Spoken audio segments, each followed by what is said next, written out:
You're listening to Beyond the Sermon, the podcast of First Methodist Church in Collingswood, New Jersey.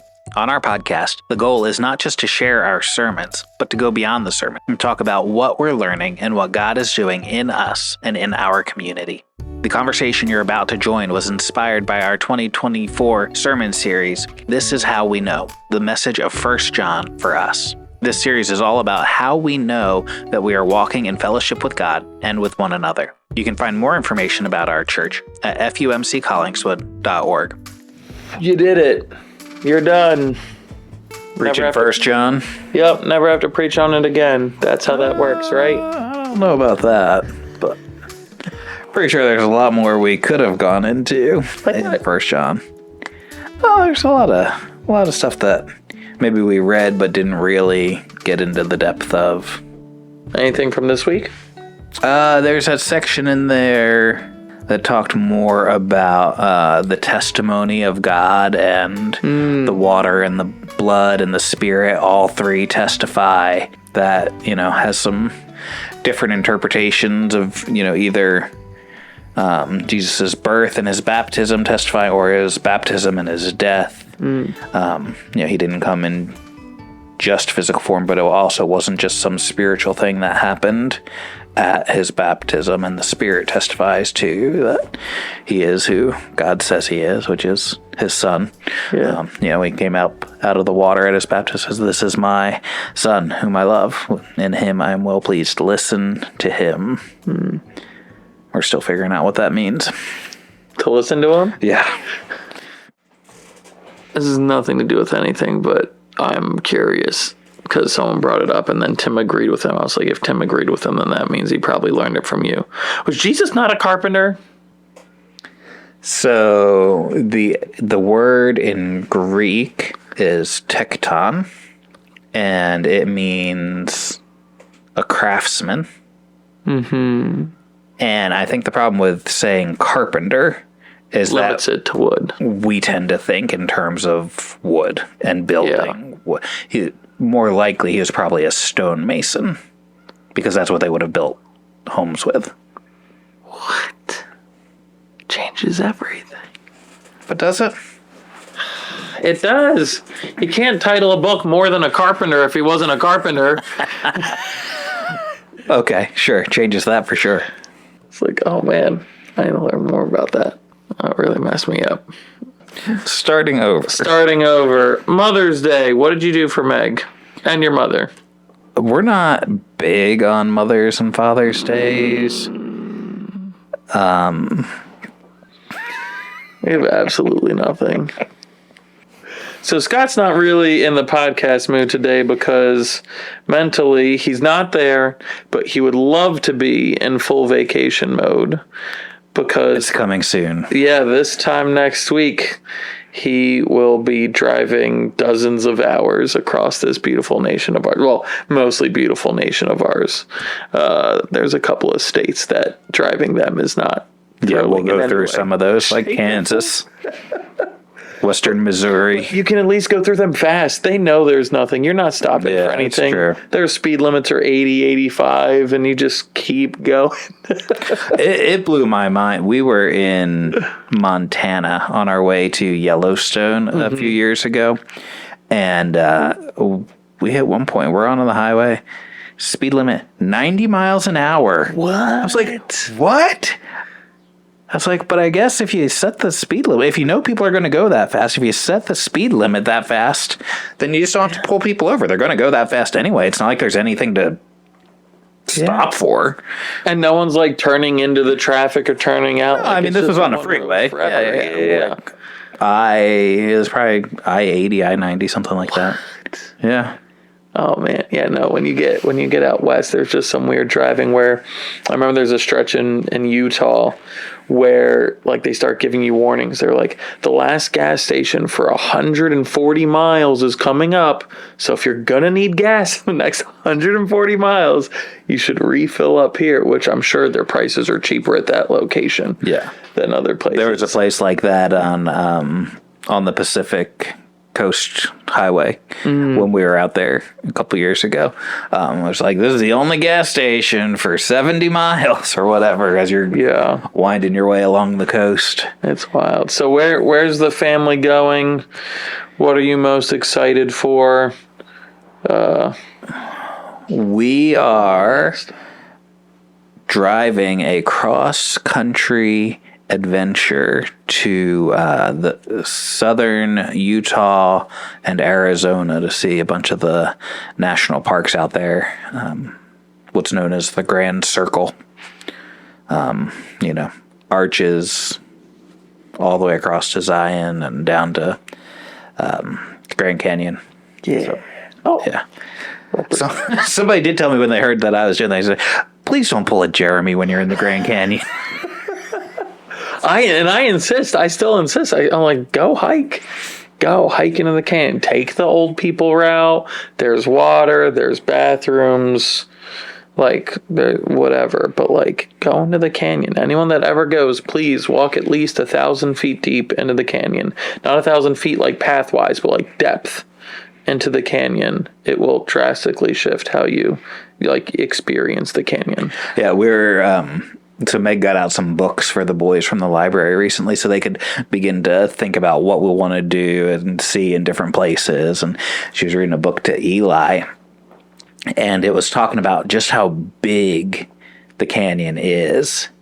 And she's like, it said, no, the average width is 10 feet across from rim to rim.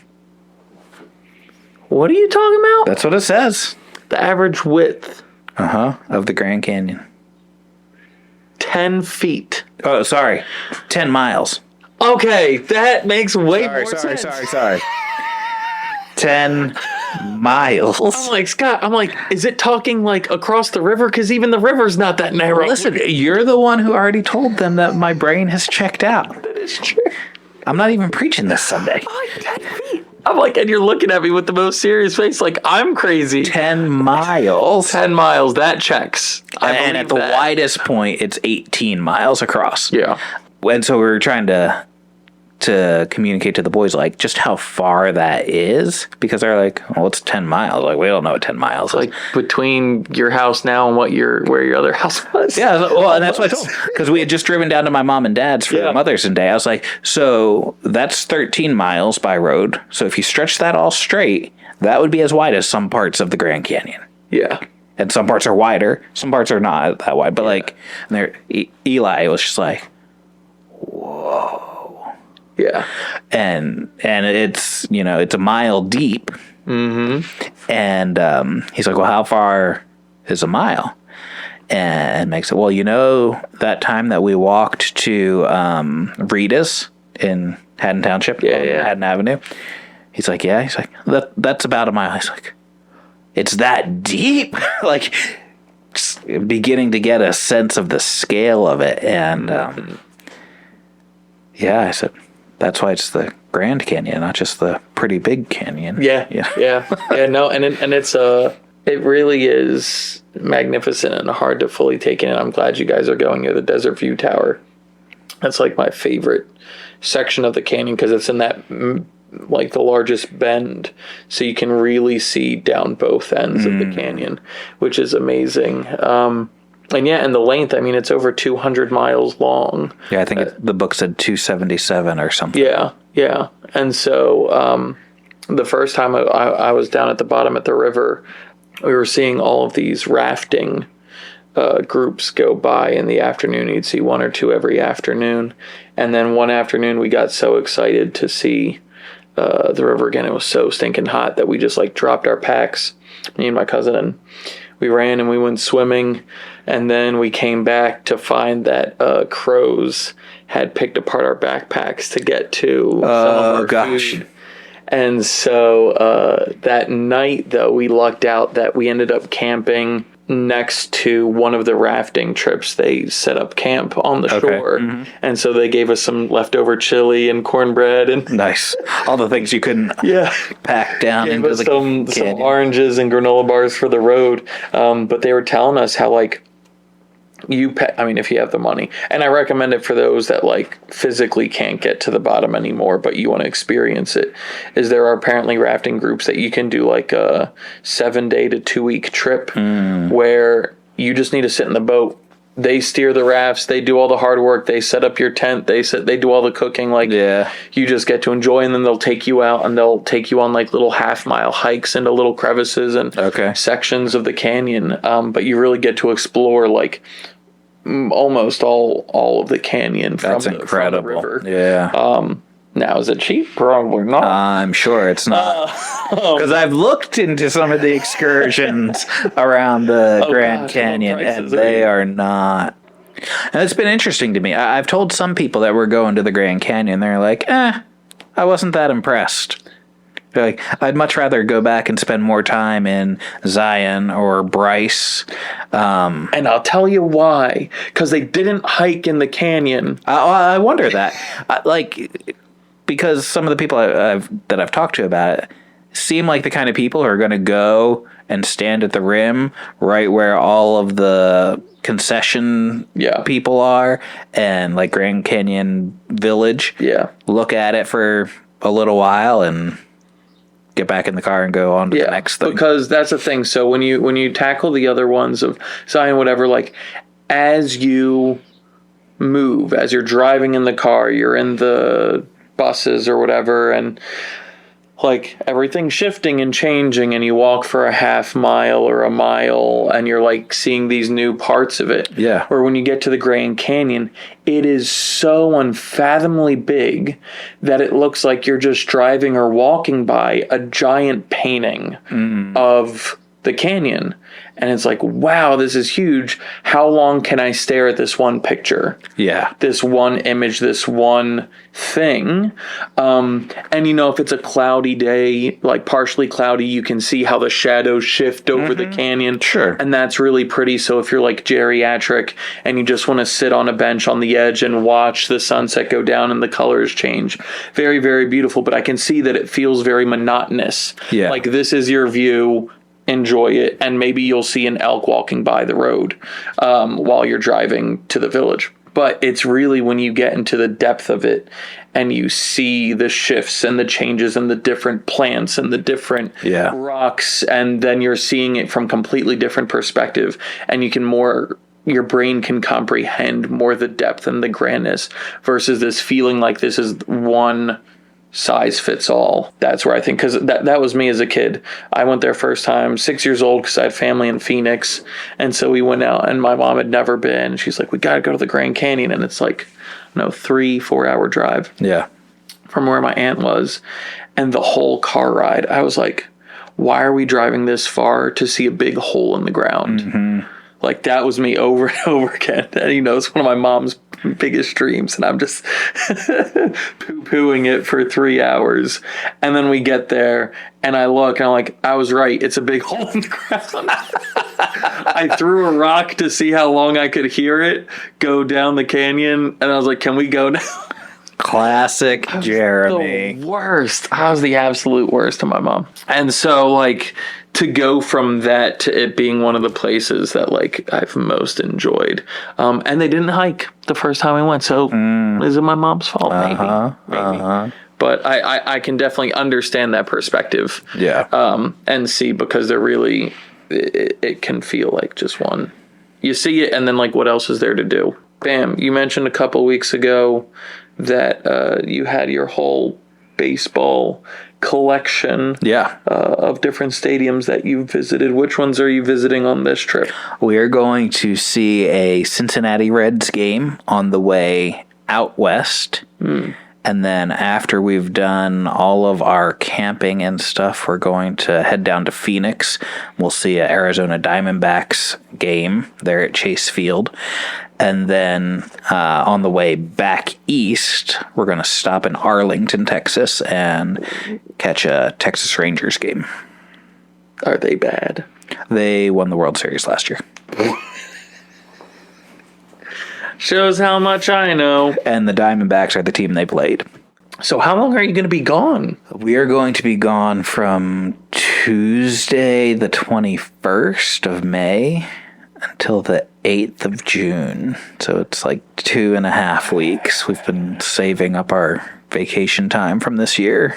We've been talking about this for several years now. Yeah. And sometime late last summer, we realized, well, we've got a sophomore in high school. Mm-hmm. And if we want to do some of these things as a family, like, we got to make them happen. Yeah. And so, there's no convenient time to take a trip like this. And so figured out when the best time for our family was, and we just said, we're just going to block it out and we're going to do it. Yeah. So when was the last time you took the family, including the boys, on a vacation that didn't involve a competition or visiting your in-laws? I think it was the summer of 2020. Okay.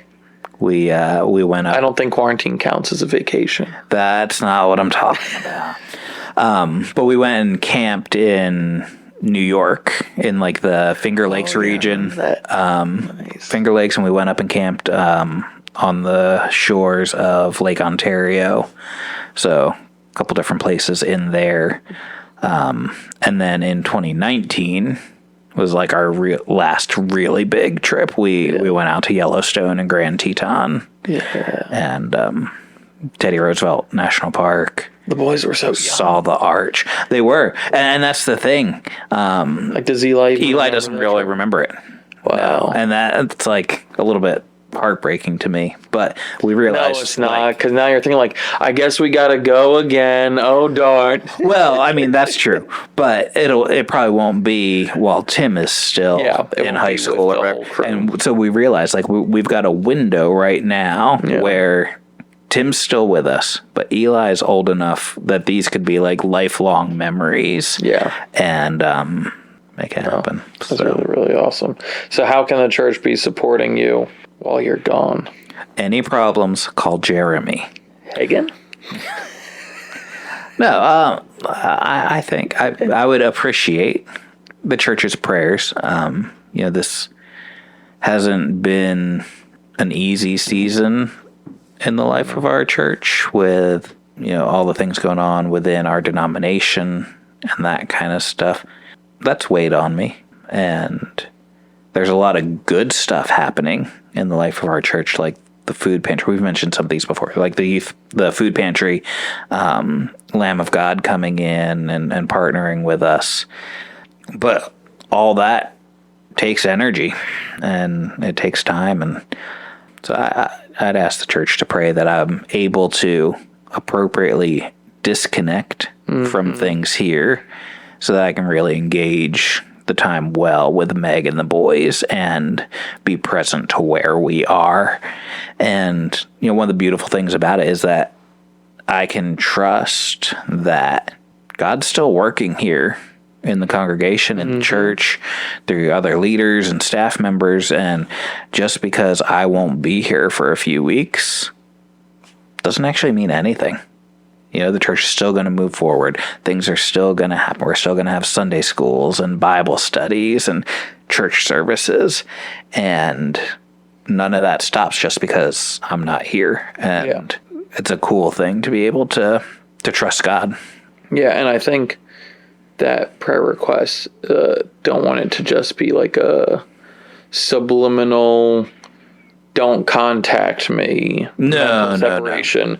Because even if no one contacts you, it can be really hard to not have your head here with everything going on. Yeah. And so even outside of it, just to be in prayer that you can enjoy and be present and that. I mean, even on my week-to-week Sabbath day, my day off each week, like, that's a really hard thing to do because so much of my ministry is significant things in people's lives that are hard to just set aside and ignore for a time. Like, even if that's what God is calling me to do, not that I want to ignore them, like, that sounds so heartless, but to set them aside and trust that even while I am resting as God has called us to rest, He's still working in those situations. A lot of my creative energy and stuff is, thinking about sermon series and thinking strategically about where the church should go. Mm-hmm. And just because I step out of the office doesn't mean that part of my brain just shuts off. Yeah. And so even, I've been thinking a lot about our summer sermon series in Revelation and had the realization the other day, like, oh, I don't know what we're doing in the fall yet. And the temptation was, all right, I need to spend some time praying. I need to think. What can I be thinking about while I'm gone to kind of prepare myself? And that kind of misses the point. Rest is important to God. Yeah. We see it in the way he structured things from the very creation, right? He showed us that he rested on the seventh day as a model for us of the rhythms we're supposed to build into our lives. And as he led the people into a deeper relationship with him and he called them into that covenant relationship, he gave them commands like every week you take a day. Yeah. And every 7 years you let the land rest. And every 7 sevens, every 49 years, every 50 years, it's the year of Jubilee and everything resets. If land was sold outside of the family, if, someone was sold into slavery, if there was a debt that was still owed, like all that gets wiped back and restarted. And so rest is important, but it's not always easy to enter into that rest. Mm-hmm. And that's why we chose this time to take such a chunk of time. Yeah. Because inevitably it's going to take me a couple days to kind of disengage from what has been going on. Yeah. And no matter how long you're gone, once we leave Saguaro National Park in Tucson, Arizona, and start heading east again, like inevitably my brain's going to start thinking about the things that are waiting for me when we get back and the things I have to jump back into and the communion service we need to do as part of the Youth Sunday on the 9th of June and all those kind of things. Dear children, keep yourselves from idols. It's just the random ending tagline because that's how it is in the book. Well, that's our conversation for today. But that doesn't mean the conversation is over. We'd love to hear your thoughts on these topics as well. To ask a question about anything we've discussed in this episode or to join the conversation, you can head over to fumccollingswood.org/podcast. Thanks for being part of this conversation.